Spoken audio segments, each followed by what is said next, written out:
Ok. A usted.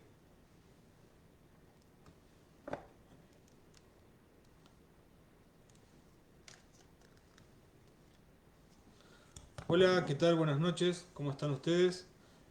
Antes que nada, agradecer a todos ustedes el tiempo que van a permitirme intercambiar estas cuestiones que hoy nos traen esta generosa invitación de Joica y a los amigos de México. Principalmente quiero agradecer a mi amigo Juan Manuel Penagos, Mane, y a toda la gente de Joica, Arturo, que me ha estado ayudando. Bueno, estos tiempos de pandemia nos permiten este intercambio tan generoso desde estos espacios tan interesantes como para poder manifestarnos e intercambiarnos nuestras, nuestras posturas. Antes que nada quiero presentarme, mi nombre es Vladimiro Chiatone, soy acompañante terapéutico de la ciudad de La Plata, en la provincia de Buenos Aires, en la República Argentina. Eh, y hoy me interesaba que podamos charlar o explicarles o hablar un poco acerca de esto de la clínica del acompañamiento terapéutico, algo tan importante, tan valorado como lo es en estos tiempos de pandemia, el instrumento del acompañamiento terapéutico.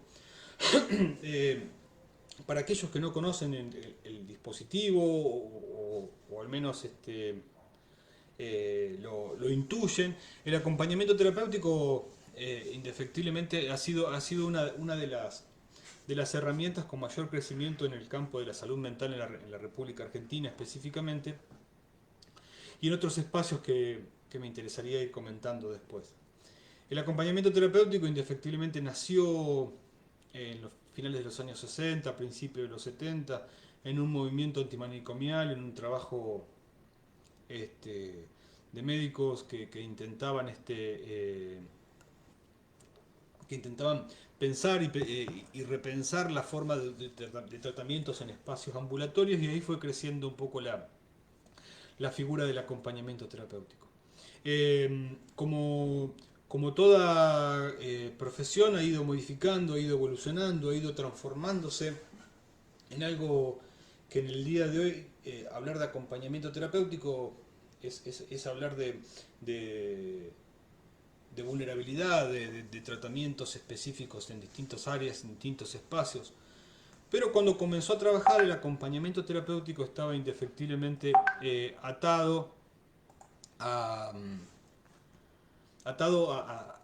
específicamente conceptos de la patología. De hecho, se habló y aún hoy hay espacios donde se sigue hablando del acompañamiento terapéutico en el campo específico de la psicosis o de espacios de tratamiento de distintas patologías. En la República Argentina y específicamente en los espacios donde nosotros venimos trabajando, en mi caso personal desde hace 20 años, hemos descubierto el concepto del acompañamiento terapéutico llevado a cabo en distintos campos de acción. He tenido la fortuna de poder compartir con mi amigo Juan Manuel lugares como Cuba, como Costa Rica, donde hablábamos de acompañamiento terapéutico, y África, y Bangladesh, y la India, eh, donde lo que se contaba, los espacios o la forma de trabajar era conocida. Digamos, el acompañamiento terapéutico era llevado a cabo era llevado a cabo por otras profesiones y no se llamaba acompañamiento terapéutico. Esto nos llevó a pensar y a repensar un poco el espacio clínico, el- el- el- el- la cotidianeidad del acompañamiento terapéutico es llevado a cabo en todos y en cada uno de los puntos donde se trabaja específicamente con los conceptos de vulnerabilidad. Ahora, ¿por qué lo especial del acompañamiento terapéutico? Nos dimos cuenta, como les decía, que en los lugares donde se practica la medicina sociocomunitaria, la medicina comunitaria, la medicina de calle, como nosotros le decimos, en los espacios donde hay que ir a esos lugares donde la vulnerabilidad está a flor de piel, eh, había algo parecido al acompañamiento terapéutico, pero era llevado a cabo por otros profesionales. Entonces ahí descubrimos algo, o pensamos o ideamos algo, no hace mucho tiempo de esto, de la especificidad aprender a diferenciar este concepto de acompañamiento terapéutico y acompañante terapéutico. Como les decía, el acompañamiento terapéutico está llevado a cabo desde el principio de los tiempos. De hecho, creo que hay una historia, no creo, estoy casi seguro, hay una historia acerca de Pinel, en el cual él cuenta un trabajo que hace con una enfermera, donde uno al leerlo automáticamente puede pensar o adivinar que de lo que, o intuir al menos que lo que se está hablando es indefectiblemente de acompañamiento terapéutico. Nunca habla Pinel de acompañamiento terapéutico. Ni siquiera estaba pensado en ese concepto. Ni siquiera en el nacimiento en la Argentina, cuando comenzamos a visorar la efectividad clínica de este dispositivo, se llamó en ningún momento acompañamiento terapéutico. En un primer momento se llamaba amigo calificado. Y amigo calificado, esa función, es la función que vemos y que descubrimos en otros actores en otros países, que vienen llevando a cabo desde hace mucho tiempo un concepto parecido al del acompañamiento terapéutico. Ahora, ¿qué es lo específico en el acompañamiento terapéutico? ¿Por qué consideramos que eso que vienen llevando a cabo otros países desde los principios de los tiempos y desde ahora también en conceptos de vulnerabilidad es algo parecido a acompañamiento terapéutico, pero no llamamos acompañamiento terapéutico? Y creo que la respuesta está en el profesional que lo lleva a cabo, en el acompañante terapéutico. Como les decía, como toda profesión, como toda ciencia, como toda disciplina, el acompañamiento terapéutico va a ir siendo sometido a lo largo del tiempo a distintas pruebas y a distintos eventos que le va dando o lo va perfilando como un modelo de identificación de trabajo.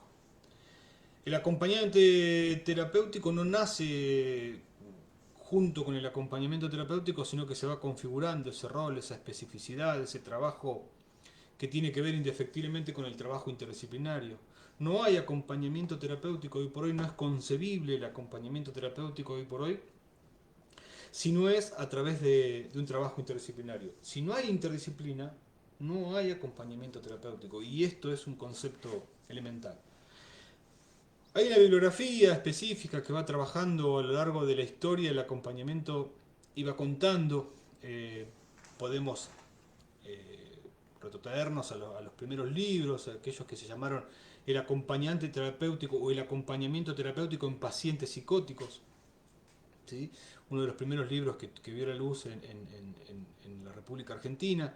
Y a partir de eso fue como modificándose también la estructura de la forma de contar el acompañamiento terapéutico, y hoy por hoy ya no se dice en pacientes psicóticos o en tal o con tal o descubriendo el campo clínico, sino se habla específicamente de acompañamiento terapéutico.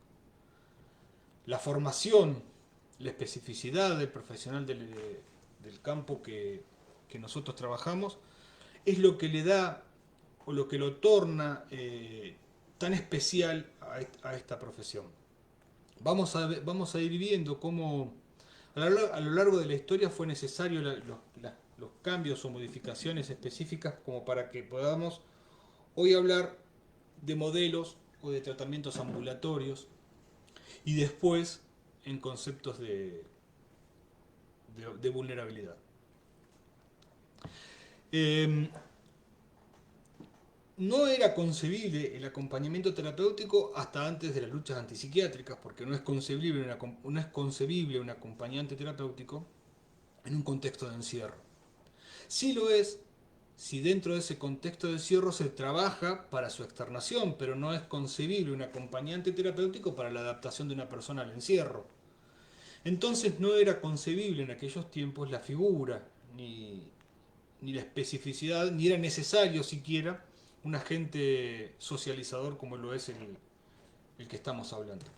Por lo tanto fue necesaria una lucha antimanicomial, una disrupción de otros agentes y de otros actores para darse cuenta que había un hueco en el cual la lucha antimanicomial, la lucha por la externación, no estaba contemplado. Ese hueco fue comenzado a llenar con actores que hacían las veces de.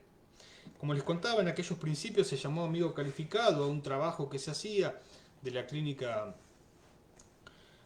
psiquiátrica. Otros dicen que en el campo del tratamiento de las adicciones, pero la realidad es que era aquellas personas que trabajaban adentro de la clínica acompañaban a los pacientes a su domicilio y volvían, y a esto le llamaban amigo calificado. Indefectiblemente se presentó un primer problema en esa definición, en ese concepto, que era la posibilidad de cercanía que tenía el concepto de amistad. Pero a su vez también esta idea de que quien está adentro sale conmigo, y esa representación del adentro me sigue acompañando, o sea, sale conmigo a la calle en tanto que yo estoy adentro. Por eso la modificación, la contextualización, la redefinición de ese nombre de acompañante terapéutico, que no es quien acompaña una terapia, sino es aquel que su estar es terapéutico, porque es terapéutico a partir de una construcción, y de una construcción vincular, no es cualquier estar, no es el estar que se construye a partir de una amistad. A mí me gusta específicamente hablar de medio en sorna, el acompañante terapéutico es uno de los pocos trabajadores de la salud mental que trabaja para quedarse sin trabajo. Porque el concepto del acompañamiento terapéutico es un concepto necesariamente evolutivo, no es un concepto estanco. El acompañante terapéutico no trabaja con la falta, sino trabaja con lo que la persona tiene. Y hablamos de falta, cuando hablamos de falta, permítanme este pasaje, pero falta hablamos cuando hablamos de patología. Nosotros no trabajamos con la patología. O sea, no trabaja el acompañante terapéutico con el autismo, sino trabaja con el autista. Esto hoy no es novedoso. Digamos, quien trabaja en salud mental sabe específicamente ese concepto biopsicosocial, ese concepto integrador del trabajo en el campo de la salud mental. Pero sí lo era en el momento del nacimiento del acompañamiento terapéutico, cuando la mirada estaba puesta en el individuo, indefectiblemente en el individuo. La historia, esa modificación de esa mirada permitió que el acompañante terapéutico vaya creciendo. Y vaya creciendo el acompañamiento terapéutico al punto tal de sentir la necesidad de que quien llevaba a cabo la función, y esto es lo novedoso, quien llevaba a cabo la función, necesariamente tenía que tener una función y una formación específica. Por eso hay una división entre acompañamiento terapéutico y acompañante terapéutico. ¿Sí? Y esa división es necesaria hacerla porque una persona puede necesitar toda su vida de acompañamiento terapéutico. Se me ocurren miles de ejemplos, y no voy a dar ninguno porque no, pero digo, se me ocurren miles de ejemplos de personas que necesitan de acompañamiento terapéutico, pero que al momento de incorporar un acompañante terapéutico, este va a venir con una demanda específica, con una demanda clínica, como a mí me gusta decir en un punto, y como el licenciado Rossi dice que es una derivación, eh, con una demanda específica para cumplir una función específica que solo el acompañante terapéutico puede llevar a cabo, y puede llevarlo a cabo a partir de un equipo interdisciplinario, de la incorporación de un equipo interdisciplinario. No hay otra manera. ¿Y por qué hacemos esta aclaración? Específicamente hay particularidades del acompañamiento terapéutico, y una de esas particularidades tiene que ver con que la persona que está en un contexto de vulnerabilidad, la Ley Nacional de Salud Mental de la República Argentina nombra y dejó ese paradigma de pacientes y lo nombra personas con padecimiento mental, para poder incorporar el concepto de vulnerabilidad al concepto de salud mental y despegarlo de todo al concepto de salud mental con el concepto indefectiblemente de patología. No es salud mental, no es igual a patología, sino salud mental es igual a un padecimiento mental. Y ese padecimiento mental puede ser transitorio o puede ser crónico, y de ese padecimiento mental transitorio o crónico depende el pasaje del acompañamiento terapéutico por la vida de esa persona. Y decía, no es lo mismo trabajar con una familia que pide acompañamiento terapéutico, acá en la República Argentina es muy común, que la familia pida acompañante terapéutico y que el acompañante terapéutico vaya a la casa de esa familia a realizar un trabajo que muchas veces, y a partir de la poca formación o de la formación elemental que ha recibido, el acompañante terapéutico termina llevando a cabo una función o una demanda específica de la familia y no una demanda específica del concepto de la vulnerabilidad o del concepto biopsicosocial que amerita la incorporación de ese profesional en el campo clínico. Fue por eso que a lo largo del tiempo fue necesaria esa formación específica, y de esta formación específica fue que nosotros notamos que en otros países requieren, para que lo que estaban llevando a cabo sea específicamente un acompañamiento terapéutico. O sea, para estructurar el concepto interdisciplinario que se viene llevando a cabo, es necesario incorporar dentro de esa interdisciplina un actor nuevo que lleve a cabo la función de acompañante terapéutico. No otro actor que sea otra cosa y que venga a cumplir la función de acompañante terapéutico. Porque es necesario estructurar la palabra, es necesario recorrer con el cuerpo la función del acompañante terapéutico. ¿Y por qué digo con el cuerpo?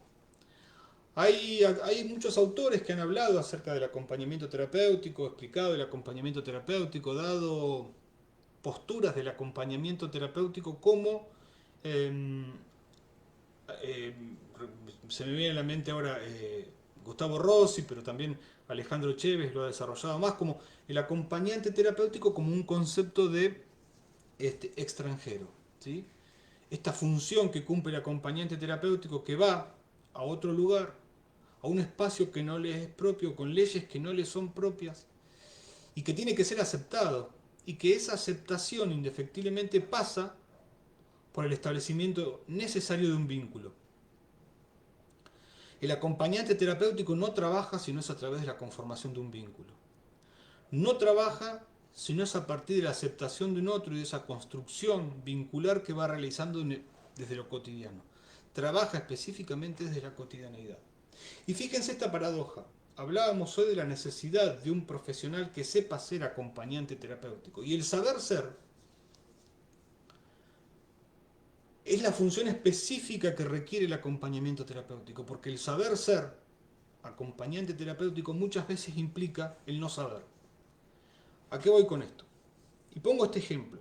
Supongamos que vamos caminando con la persona que acompañamos por la calle, termina de llover y sale el arco iris. Y la persona que acompañamos nos pregunta automáticamente ¿qué es el arco iris? Digo, se me ocurre esto, ¿no? Nosotros sabemos qué es el arco iris, le damos la explicación física de lo que es el arco iris y seguimos caminando y ya terminó. Ahora, qué distinto sería si le decimos, no sé, tengo mi teléfono acá, nos sentamos en la vereda, googleamos qué es el arco iris y ese acto de no saber, en un momento determinado se convierte en un acto de saber, pero un acto de saber de dos. Y esa es la construcción que necesitamos. Y yo apuesto lo que sea que a partir de ese momento, cuando pare de llover y salga el arco iris, la persona no se va a acordar de qué momento ni en qué tiempo, pero sí se va a acordar que lo aprendió con otro. Y esa instancia de saber es una construcción necesaria y vincular que nos va ubicando a nosotros en un momento determinado y en un espacio determinado. Por eso digo que no es cualquier estar, porque es un estar que se construye indefectiblemente a partir de subjetividades, se construye indefectiblemente a partir de una cotidianeidad que nos desprende a nosotros pero que venimos en representación de un otro. Esa representación de un otro es un equipo interdisciplinario, pero saber ser acompañante terapéutico implica que no necesariamente yo estoy acá porque vos sos un discapacitado, una persona con problemas mentales o una persona con lo que fuere, sino que estoy acá para hacer una construcción necesaria para que vos dejes de ser lo que eso te hizo que seas. ¿Qué quiere decir con esto? Cuando quedamos embarazados, digo, como pareja, como familia, no difícilmente entre en el deseo de los otros, ojalá que mi hijo sea discapacitado, no conozco, digo, salvo que haya algún rasgo patológico. Entonces, la emergencia de esa discapacidad viene a irrumpir, a romper, a cortar, no sé cómo decirlo, pero este deseo. de todo lo que queríamos que sea, en un momento determinado esa discapacidad va a ofrecer algo que no va a ser. No va a poder ser todo lo que queríamos que sea. Con ese deseo, roto, cortado, no sabría cómo explicarlo, es como se va construyendo el otro. Y nosotros lo vamos viendo esto, digo, vemos familias enteras que podemos llegar a un estadio de fútbol con personas de 23 años con síndrome de Lennox-Gastaut o de lo que, no sé, la patología que a ustedes se les ocurra, síndrome de Down, todos de 23 años con el papá abogado, la mamá médica y ninguno es parecido al otro.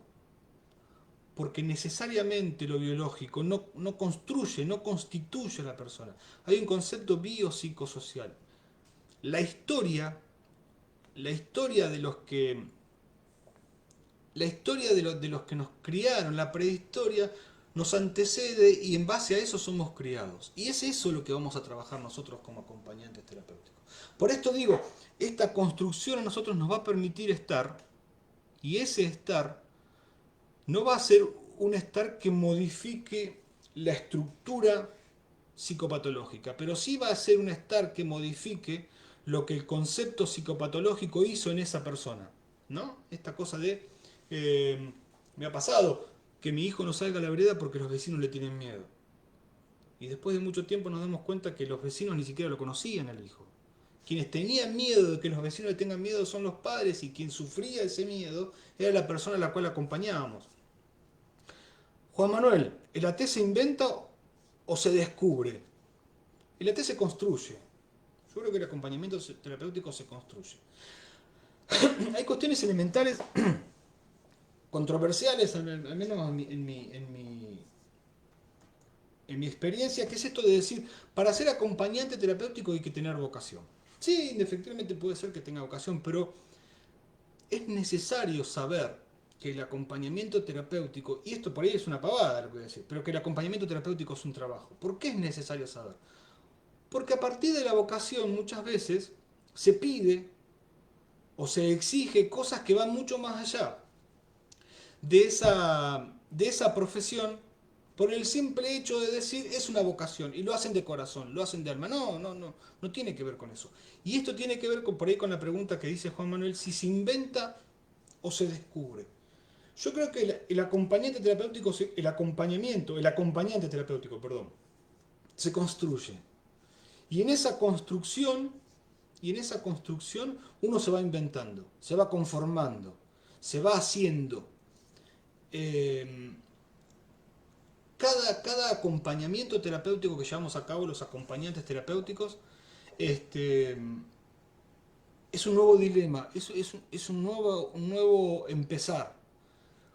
Por esto que les decía, si nosotros tenemos enfrente este concepto constituyente e instituyente de que trabajamos con un individuo como un concepto indivisible, lo biológico, lo psicológico y lo social, nunca vamos a saber con qué encontrarnos. Esto de decir, nos llama por ejemplo un médico y dice, mira, tengo un paciente Down de 23 años que vive en tal lado, y vos automáticamente ahí ya tenés que saber qué hacer. No porque no,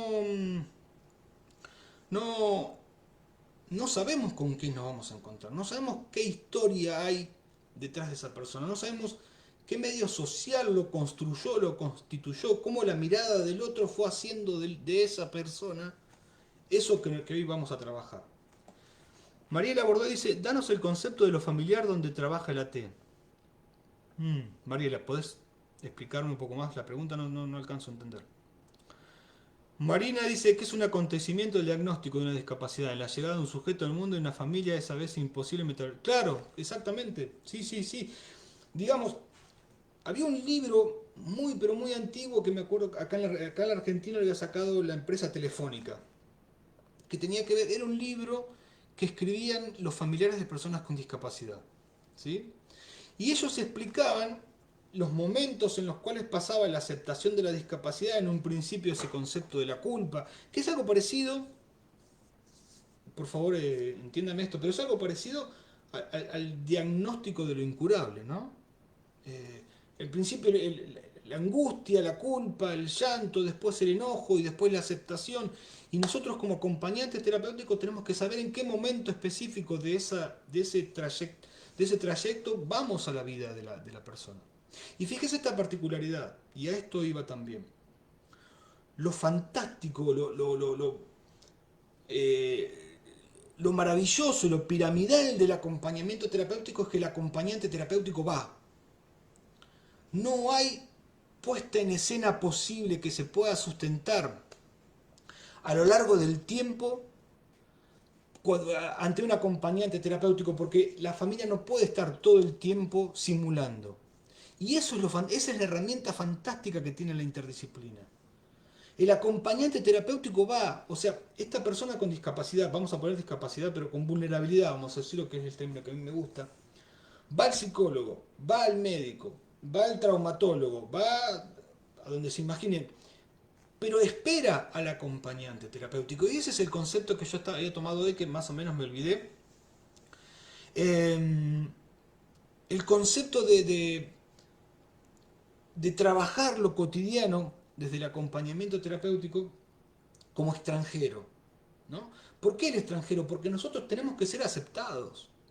Imaginemos esto, nosotros viajamos a un país y el país que nos recibe nos tiene que aceptar. Y nosotros tenemos que aceptar sus leyes, su idioma, su lugar, su idiosincrasia, su trascendencia. Todo eso aceptarlo para comenzar a mimetizarnos en un momento determinado. Pero ¿por qué el concepto de extranjero?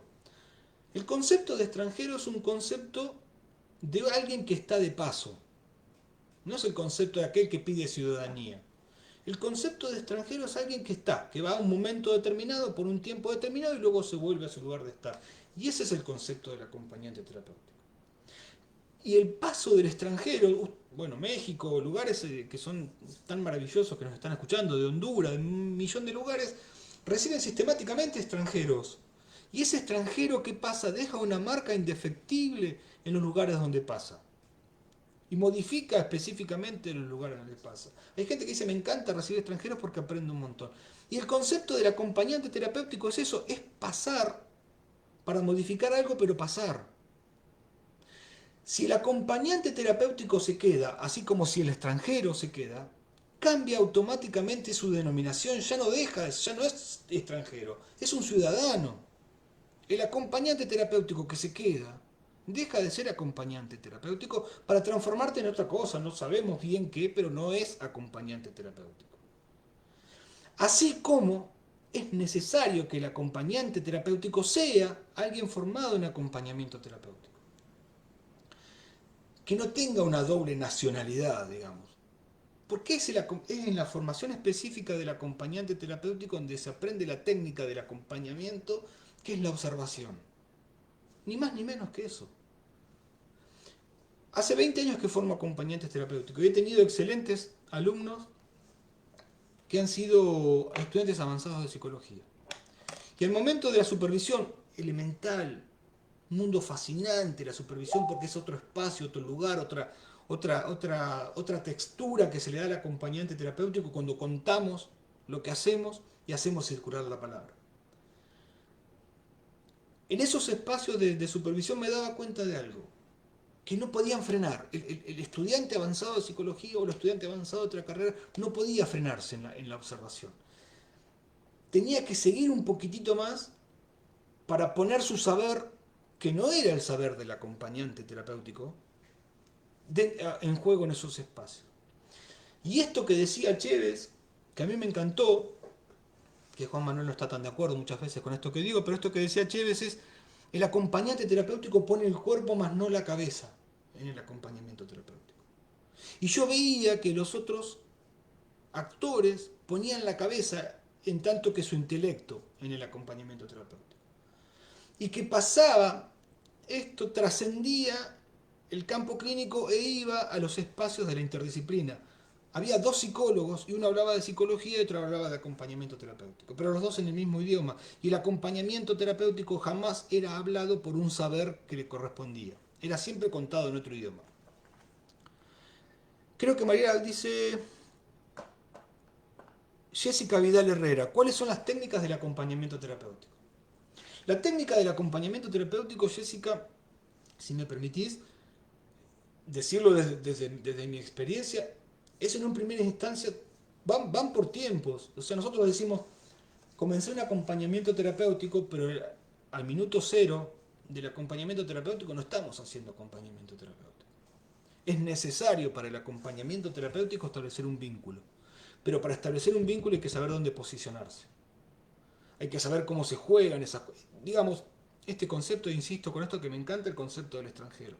Cuando voy a un país, yo automáticamente, al segundo que me bajo, no conozco las calles, no sé dónde, digo, tengo que pararme, posicionarme en un lugar determinado, ver cómo corre el tránsito, qué taxis te puede llevar a tal lugar. Digo, todo eso te va conformando hasta el momento en que vos ya sabés a dónde ir, cómo hacer, agarrás un mapa, te fijás, hablás, lo charlás y podés comenzar a caminar por esa ciudad. El acompañamiento terapéutico es lo mismo. La técnica que usa es la observación. Después de la observación, el establecimiento del vínculo. Y a mí me gusta una definición muy interesante que hace Gustavo Rossi en un libro que se llama Lo cotidiano, las redes y sus interlocutores. Y él hace una definición bastante interesante que dice que el acompañante terapéutico es aquel que viene de afuera, y cuando habla de afuera habla de una estructura, ¿no? De estructura familiar o lo que fuera, viene de afuera, dice que es alguien no conocido que se va a convertir en alguien no anónimo. Y fíjense el concepto, el cuidado del concepto. Es alguien no anónimo. Para convertirse, dice, y esto está fantástico, para convertirse en algo como significativo para el sujeto. Y es fundamental esto, es fundamental.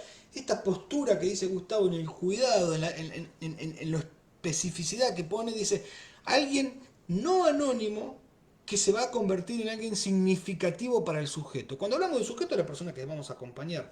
El acompañante terapéutico jamás tiene que perder de vista a la persona que acompaña. El vínculo se construye ahí. Saludos, Daniel. Muchas gracias, muchas gracias. El vínculo que se construye con esa persona, no con la familia, no con el entorno, no con el contexto. Se construye con el individuo. Jessica, las técnicas entonces son la observación, el establecimiento del vínculo e indefectiblemente la circulación de la palabra en los espacios de clínicos, digamos en las reuniones de equipo, y lo necesario que es la supervisión. Creo que esas son las técnicas que utiliza el acompañante terapéutico. Pero como técnica primordial, necesaria, la observación es su técnica única, digamos, es la que le brinda al equipo interdisciplinario la cotidianeidad de esa persona. No cumple la función, como se dijo, por eso les digo, el concepto del acompañante terapéutico se va modificando. No cumple la función de policía. El acompañante terapéutico no cumple la función de policía. Dentro del acompañamiento terapéutico, también está el secreto profesional. Hay cuestiones en las cuales yo tengo que saber cómo contarlas sin necesariamente contarlas, ni decírselas, porque en un momento determinado la persona va a decir, vos contaste esto a mi psicólogo. ¿Me explico? Digo, tiene que estructurarse de tal manera que la persona a la cual acompañamos sepa que tiene un acompañante terapéutico y no que tiene a Vladimiro. Digo, tenemos que encuadrar de tal manera que la persona sepa que lo efectivo es el acompañamiento terapéutico, el acompañante terapéutico, no que lo efectivo es Vladimiro. No tiene que ponerle nombre a eso. Y eso se llama distancia óptima, le llamamos nosotros algunos términos que tomamos acá de la psicología social, distancia óptica, distancia... Bueno, tiene otros nombres que no me vienen en este momento, pero distancia óptima, que es esa distancia que nos permite a nosotros establecer el vínculo de manera tal que ese vínculo sea de acompañante terapéutico, que no seamos amigos, que seamos ese no anónimo. ¿Sí? Sebastián, ¿qué es lo que hace clínico al acompañamiento terapéutico? ¿Qué lo diferencia del cuidador? Lo diferencia específicamente del cuidador, que el cuidador lo que hace es cuidar. Digo, no es una palabra lo que estoy diciendo. Lo diferencia el acto. El cuidador es un acto. Es un acto que termina específicamente en el acto de cuidar. Y lo mismo que el asistente. El asistente tiene una función específica que empieza y termina en el acto. no sobrepasa más allá del acto. El acompañante terapéutico tiene la función específica de trabajar en el campo clínico, establecer un vínculo. En el cuidador no es necesario el vínculo como estructura. Si no hay vínculo, en el acompañamiento terapéutico no hay acompañamiento terapéutico. Y a su vez también la pertenencia a un equipo interdisciplinario. A mí me gusta definir esto, tal vez no sea del todo preciso, pero me gusta definir esto como conceptos topológicos, que es el rol y la función. Y me gusta pensar esto en esos relojes antiguos que tenían engranajes. El reloj es el acompañamiento terapéutico, ¿sí? O es la persona. La maquinaria es el equipo interdisciplinario. Cada uno de esos engranajes cumple una función específica. El acompañante terapéutico cumple una función específica dentro de ese instrumental, ¿sí? Entonces, el rol del acompañante terapéutico es necesariamente pertenecer a un equipo interdisciplinario. El rol del acompañante terapéutico es formar parte de ese equipo, de ese instrumental de reloj. Ahora, la función del acompañante terapéutico es establecer las estrategias necesarias en base a una demanda que surge del equipo interdisciplinario. Llevado al relojito, es mover la manecita derecha del reloj. Si nosotros intercambiamos esos engranajes, el reloj no va a funcionar. Si yo pongo el engranaje más grande y lo hago una tornada y lo modifico, el reloj va a andar 2 o 3 días y después no va a andar más. Y esto tiene que ver con la especificidad de cada uno cumpliéndola en el equipo interdisciplinario. ¿Me explico? Jessica, espero haber contestado tu pregunta. Acá estoy leyéndote. Sebastián, en lo clínico del acompañamiento terapéutico, que también es algo controversial con respecto a lo clínico, y la diferencia con lo demás es el acto, ¿sí? La asistencia cumple una función y termina en el acto. El acompañamiento terapéutico tiene un principio, un desarrollo y una estructura que va más allá del campo clínico, que tiene que ver con ese concepto, con ese rol que es la pertenencia a un equipo interdisciplinario, ¿sí? Que muchas veces, esto que yo decía, cuando es llevado a cabo por otros actores, la función del acompañante terapéutico se mezcla con la función del cuidador porque no sabe detenerse, termina el acto. Cuando viene al campo clínico, perdón, a la instancia interdisciplinaria, muchos acompañantes terapéuticos vienen con todo dicho. Mira, el martes mi acompañado se puso a llorar porque a las 4 de la tarde se acordó que el perro lo... Digo, viene con todo como masticado, como decimos nosotros. En cambio, en vez de decir, mira, el martes a las 4 de la tarde en punto se puso a llorar. Así de la nada. Y es en el campo interdisciplinario, en la circulación de la palabra, de esa observación, donde se va a llevar a cabo la estrategia necesaria para saber por qué se puso a llorar. Y eso tiene que ver específicamente la función del acompañante terapéutico, porque de ahí yo me voy a ir con una idea para establecer una estrategia en el campo clínico y seguir pensando desde la cotidianidad para ver si el próximo martes a la misma hora se vuelve a poner a llorar. Al cuidador, digo, si el cuidador, esta persona se pone a llorar, el cuidador lo que va a hacer en definitiva por ahí es consolarlo y no mucho más que eso. Digo, porque no tiene ese rol de llevar esa instancia, ese momento crítico del llanto a otro espacio. ¿Me explico, Sebastián? Ojalá haya sido claro. ¿Sí? Eh, Distancia instrumental, Leonor, sí es verdad. Leonor, de una colega de acá de Argentina que me hace acordar de distancia instrumental, dice. Eh, Susi Leiva. Acompañar terapéuticamente. Dice, debe ser siempre terapéutico. El concepto terapéutico es un concepto que también entra dentro de este mundo de la etiqueta, ¿no? Si, y es complejo explicar que lo terapéutico del acompañante terapéutico es eso, es estar. No que acompañe una terapia, ni que es parte de un equipo y que el equipo, bueno, esa cuestión. Y después el concepto de los diagnósticos. El acompañante terapéutico puede diagnosticar, no va a diagnosticar una patología, sí puede diagnosticar una situación. Y ese diagnóstico de situación va a tener que ver con un espacio determinado, con un momento determinado y con el lugar donde lo haga. No podemos diagnosticar en el campo clínico. Ese diagnóstico lo vamos a llevar a cabo en equipo y necesariamente en equipo. Yo les contaba que tuvimos porque, bueno, soy el presidente de una fundación, a partir de esa fundación fuimos invitados, tenemos una sede en África, y formamos acompañantes terapéuticos de una manera muy precaria, pero para darle el concepto, para darle el contexto a lo que ellos venían haciendo y para que ellos entiendan que lo que ellos venían haciendo era específicamente acompañamiento terapéutico y que lo que le faltaba a esa función para terminar de ser acompañamiento terapéutico era incluir la figura, era incluir el saber. Y dimos un curso, bueno, un montón de charlas ahí con mi amigo Juan Manuel. También lo hicimos en Cuba, y en Cuba hay un concepto que tiene que ver con la medicina sociocomunitaria que ellos vienen llevando a cabo, esa cuestión de estar en la calle, ¿no? Entonces, siempre me preguntaba cómo sería la función del acompañamiento terapéutico como algo novedoso cuando lo vienen llevando a cabo desde hace muchísimo tiempo. Y la respuesta a eso lo tuve inmediatamente. Lo tuve inmediatamente. Porque quien sale a la calle es la persona que está de turno. Puede ser psicólogo, puede ser psicopedagogo, médico. Y va a salir a la calle a preguntar. Digo, falta la especificidad de ese salir, de esa representación. Digamos, el que sale a la calle es el equipo completo sin la necesidad de tener que estructurar un representante de ese equipo. Estoy coordinando más o menos con algunas dificultades un equipo de acompañantes terapéuticos en espacio de COVID.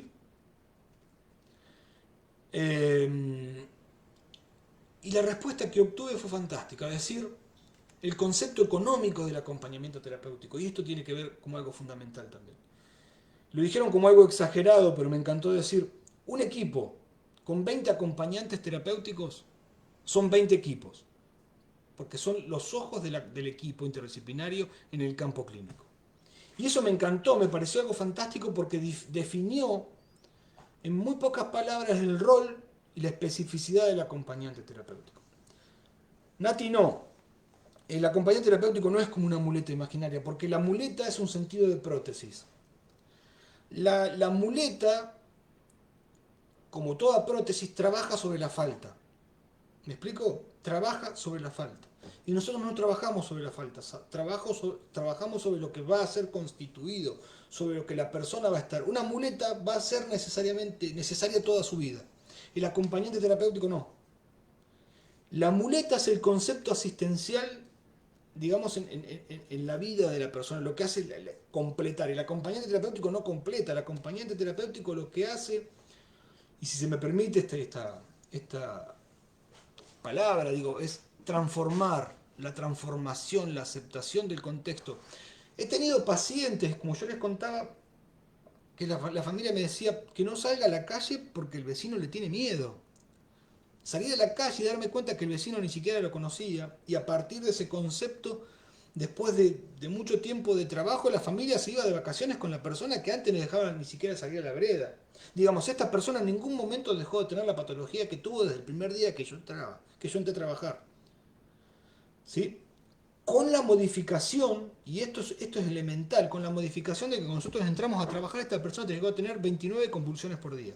29. Cuando nos fuimos tuvo 2 o 3. Y esto no es mágico, no es un concepto elemental. La Ley Nacional de Salud Mental dice que está prohibido dar mayor cantidad de medicación para suplir la presencia de un acompañante terapéutico. Y esto tiene que ver con esto. La cotidianeidad nos muestra determinadas cuestiones.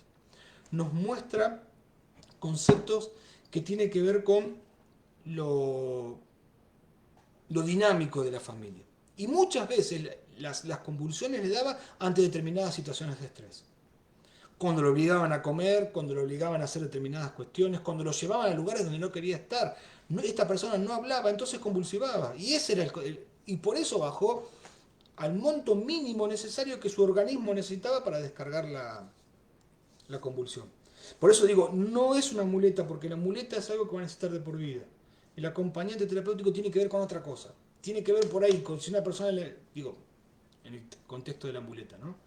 Que esa persona no requiera de muleta, sino que requiera de su propia contextura para poder caminar. Y después de eso sí que agarre una muleta, digo. Porque es posible que una persona necesite un acompañante terapéutico y un cuidador. Es posible, es posible. Walter, ¿en qué dinámica se puede acompañar en lo conductual o en lo analítico? Bueno, Walter, mira, es una buena pregunta. Es una buena pregunta. Y yo te digo que se puede acompañar en las dos dependiendo del contexto. Digo, a ver, en la República Argentina hoy por hoy es común la estructuración del trastorno del espectro autista llevado a cabo por terapias cognitivas conductuales. Y acá en la República Argentina está estructurada la incorporación del acompañante terapéutico en escuelas, ¿sí? Lo que se llama... ¿cómo se llama? En escuelas comunes, ¿sí? La incorporación... bueno, ya me voy a acordar. Por lo tanto, un acompañante terapéutico va a trabajar sobre ese esquema de terapias cognitivas conductuales. Ahora, hay otros espacios donde, por ejemplo, y es muy recurrente, los intentos de suicidio, donde trabajás específicamente sobre conceptos psicoanalíticos. Y trabajás con un psicoanalista. Digo, la maleabilidad del acompañamiento terapéutico, lo efectivo del acompañante terapéutico es no reparar la estructura o el esquema sobre el cual estás trabajando. Sino es saber adaptarse, amalgamarse a ese equipo interdisciplinario con el cual vas a trabajar. Vuelvo otra vez a este concepto del reloj. Digamos, el rulemán chiquitito, el engranaje chiquito no sabe en qué marca de reloj está trabajando. Está cumpliendo su función. ¿Sí? El acompañante terapéutico debe necesariamente saber a qué atenerse, y la formación específica del acompañamiento terapéutico tiene contextos y contextualizaciones que tienen que ver específicamente con escuelas psicológicas, con un montón de cuestiones. Acompañante pedagógico, muchas gracias, Norma, así se llama. Digo, tenemos que saber, como también tenemos que saber conceptos elementales de farmacología, psicofarmacología, porque tenemos que saber también qué acción cumple una pastilla en el cuerpo. Sobre todo para estructurar como una pavada, como decir, toma un Fenergan a las 8 de la mañana y yo entro a trabajar a 8:30. Digo, bueno, no vamos a tener mucho ejemplo. Digo, tiene que ver específicamente con eso. Walter, espero haberte respondido. Trabaja dentro de cualquier concepto, ¿sí? Porque la función del acompañante terapéutico es la adaptación. Y eso tiene que ver con el campo clínico, ¿sí? Vamos a responder. Por eso es fundamental que el acompañamiento terapéutico lo lleve a cabo un acompañante terapéutico. Yo no me imagino, digo, por ahí sí, por ahí estoy divagando, pero no me imagino un psicoanalista sentado en un equipo interdisciplinario donde lleven a cabo terapias cognitivas conductuales. Y hablando de acompañamiento terapéutico. Digo, por ahí sí, por ahí me equivoco y lo mío es simplemente un mal pensamiento, pero no, digo, la formación específica del acompañamiento terapéutico tiene que ver con eso. Eli Gutiérrez, ¿cómo sería el acompañamiento terapéutico en un paciente con cáncer terminal y con la familia? Bueno, me va a permitir con el permiso de Joica, me va a permitir una propaganda. Nosotros estamos haciendo un conversatorio desde hace mucho tiempo por YouTube, vamos por el número 15. Tuvimos la oportunidad de hacer un conversatorio que se llamó el acompañamiento terapéutico en los cuidados paliativos. Un concepto fundamental, si rompemos con la estructura, con ese pensamiento que tenemos con respecto a la dirección de la cura, que trabajamos para curar, o que trabajamos para mejorar, o que trabajamos, digamos, el acompañante terapéutico es un recorrido que tiene que ver con el transcurso de la vida, y la muerte también es parte de la vida. Y morir bien también es parte del buen vivir. En estas situaciones de COVID se marca la diferencia cuando hay alguien sosteniendo la mano y leyendo un libro a una persona a que muera solo y apretando los dientes en una cama. Lo mismo que en las situaciones de cáncer, digamos, como estructura. Había un libro, yo no recuerdo si era de Pulice de Rossi o de Rossi, no recuerdo bien, que decía que el acompañante terapéutico, está un poquito en desuso esto, pero siempre me sirvió, el acompañante terapéutico servía como fusible en las relaciones familiares. ¿Sí? Ese nexo, a partir de esa construcción vincular, ese nexo que podíamos llevar a cabo. No echarnos encima la mochila de que las familias se llevan mal y nosotros tenemos que acomodar la familia. No pasa por ahí, pero sí pasa por una familia, una persona que esté postrada en la cama a punto de morir, y que nosotros podamos hacer que se acerque el hijo, lo tome la mano y se pidan perdón en determinadas cuestiones o cosas que son elementales que ha pasado.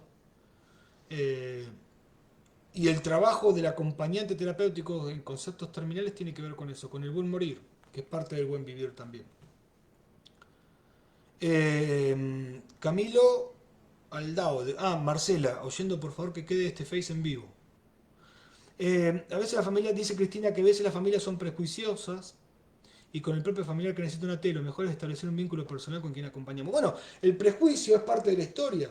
El prejuicio es parte de la historia con la cual vamos a trabajar con la persona que vamos a acompañar. Prejuicio es un concepto. Eh, aún cualquiera de los acompañantes terapéuticos que trabaja con una persona con discapacidad. Si pasase que viene en su vida, que nace una persona con discapacidad, tampoco digamos que va a estar demasiado preparado con esas cosas y lo que va a comenzar a funcionar en la psique o en la construcción de esa persona va a ser el prejuicio, me parece a mí. Oscar Collins, ¿se puede pensar y en consecuencia realizar un acompañamiento terapéutico con personas adultas mayores? Ya que en muchas ocasiones estas personas no pueden moverse a consultorios y en este sentido, ¿qué pautas podríamos pensar a partir de esa situación? Oscar, mira, el 45-50% acá hay gente de Punta Indio, que es una ciudad muy interesante que trabaja el concepto de tercera edad o adultos mayores. El 45 o el 50% de los acompañamientos terapéuticos en la provincia de Buenos Aires, una población de 14-15 millones de personas, un poquito más creo, no sé, creo que un poco más, son de personas con adultos mayores. Acompañamiento terapéutico con adultos mayores.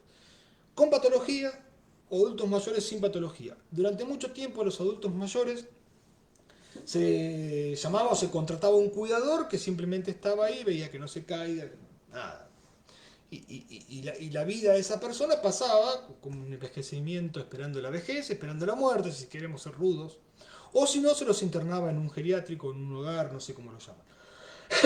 Con la incorporación de un acompañante terapéutico se demostró además que el pasaje de esa vejez es absolutamente diferente.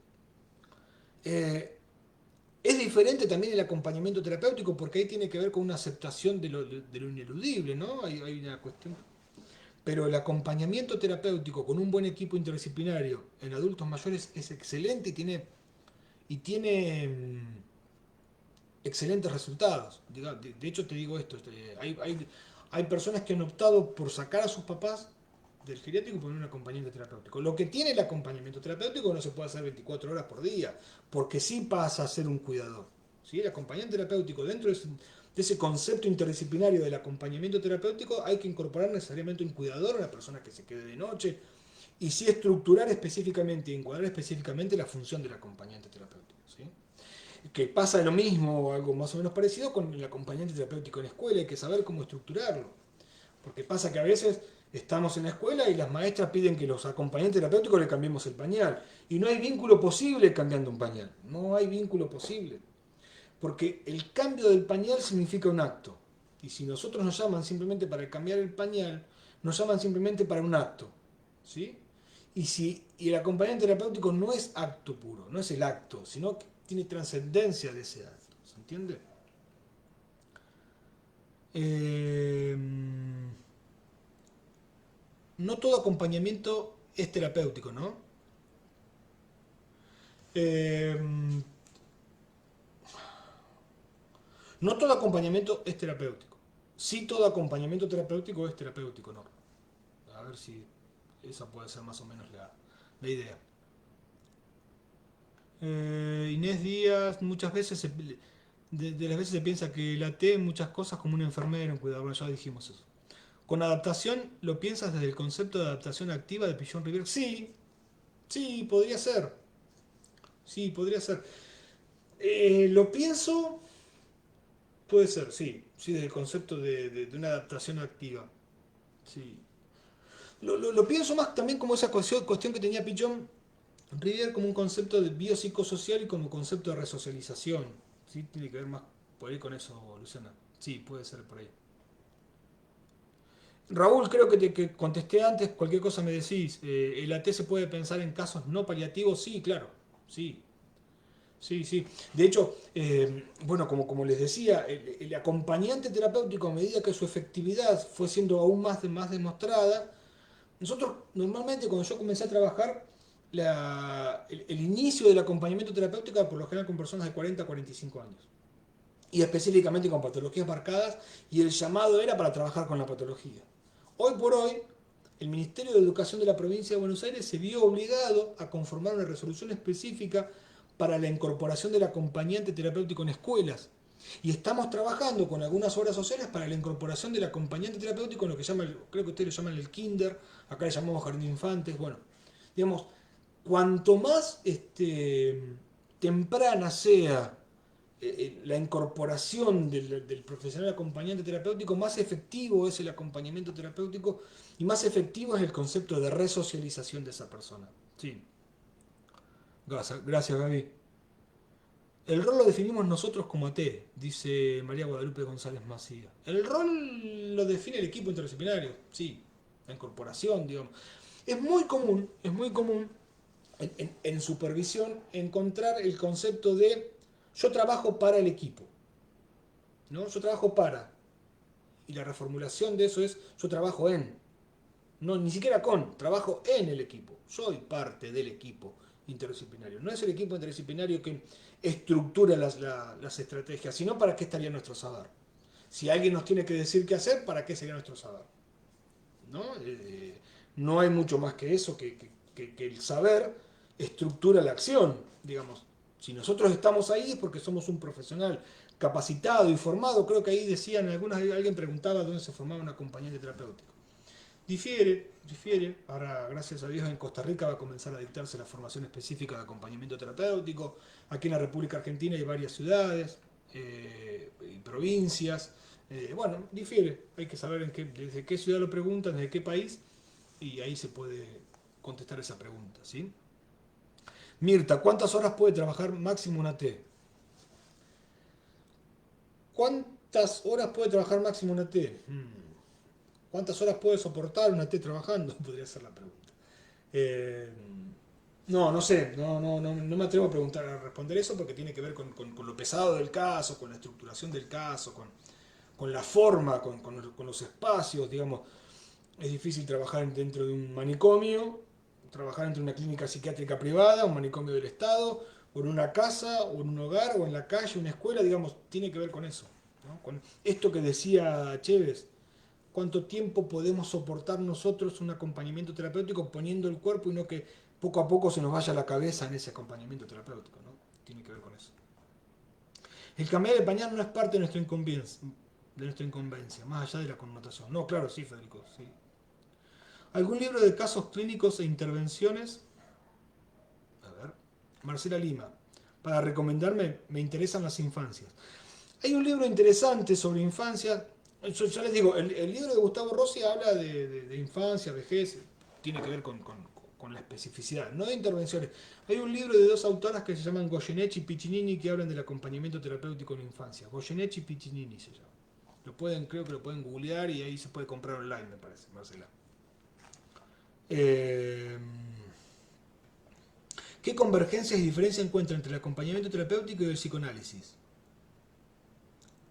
Es buena pregunta, Oscar. Eh,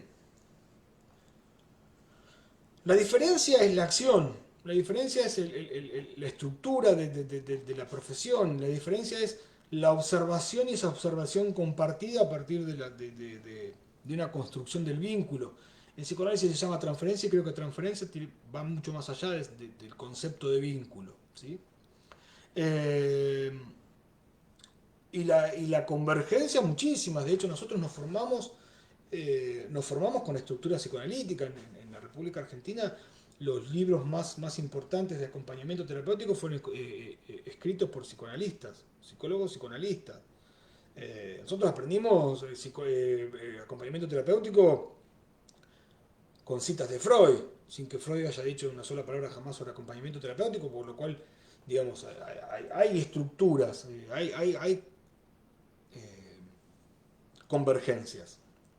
Sí, como lo hay con cualquier otra, pero creo que la convergencia más grande es la del psicoanálisis y creo que la mayor resistencia hoy por hoy de los acompañantes terapéuticos tiene que ver con eso, como esa resistencia adolescente que tenemos con nuestros papás cuando queremos pelearnos con ellos y irnos de casa. Tiene que ver con eso. Eh, ¿Hay alguna distinción entre el acompañamiento terapéutico y un maestro sombra? El concepto del shadow tiene que ver específicamente con cuestiones, me parece, me parece, no tengo mucho definición de eso, pero el shadow actúa sobre el concepto pedagógico. Y el acompañamiento terapéutico, la resolución 782 de la provincia de Buenos Aires, yo después si puedo les voy a escribir mi mail para que me envíen mails a aquellos que necesiten bibliografía o lo que sea. La resolución 782 hace una definición, una diferenciación específica. Creo que el shadow, Inés, por favor, corregime si estoy equivocado, tiene que ver con un concepto pedagógico, de ayuda al aprendizaje. El concepto del acompañamiento terapéutico no tiene que ver con eso. Por eso hay una maestra especial dentro del equipo interdisciplinario, maestras integradoras que se llaman.